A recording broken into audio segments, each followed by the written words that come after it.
வணக்கம். இந்த வாரத்துக்கான அறுவடையை பார்த்துடலாம்.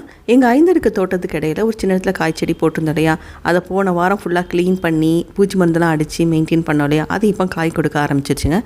எதெல்லாம் கொடுத்துருக்குன்னு பார்த்தீங்கன்னா, தக்காளி கொடுத்துருக்கு. ஆனால் தக்காளி இன்னும் காயாகவே இருக்குது. அது இன்னும் ஒரு வாரம் இருக்குன்னு நினைக்கிறேன் பழுக்கிறதுக்கு. அப்புறம் வந்து பச்சை மிளகா, கத்திரிக்காய் கொடுத்துருக்கு. பச்சை மிளகாலாம் எதுனா கொஞ்சம் பெருசாக இருக்கும், அதெல்லாம் நான் பறிச்சுக்கிட்டேன்.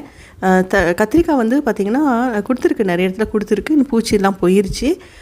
எது பிஞ்சாக இருந்தோ அதை கூட நான் பறிச்சுக்கிட்டேன். ஏன்னா அது ரொம்ப டேஸ்ட்டாக இருக்கும், அதை சமையல் பண்ணி சாப்பிட்டா. இந்த இடத்துல இன்னும் நிறைய காய்ச்செடிகள் போடலான்னு இருக்கிறேங்க. பாவக்காவை பொறுத்த வரைக்கும் பார்த்திங்கன்னா ஒரு பாவக்காய் நல்லா இருக்குது. மற்ற பாவக்காய்லாம் பிஞ்சிலே அப்படி பழுத்த மாதிரி ஆயிடுச்சு. அது ஏன் அப்படி ஆச்சுன்னு தெரியல. அது எப்படி மெயின்டைன் பண்ணணும் உங்களுக்கு தெரிஞ்சிச்சுன்னா சொல்லுங்கள் கமெண்ட் செக்ஷனில். அதை நான் பார்த்துட்டு நானும் கடைப்பிடிக்கிறேன். ஒரு சின்ன இடத்துல தான் போட்டிருக்கேன். அது கொஞ்சம் இந்த செடியெல்லாம் நல்லா வந்துச்சுன்னா நம்ம வந்து மற்ற இடத்துலையும் பண்ணலான்னு.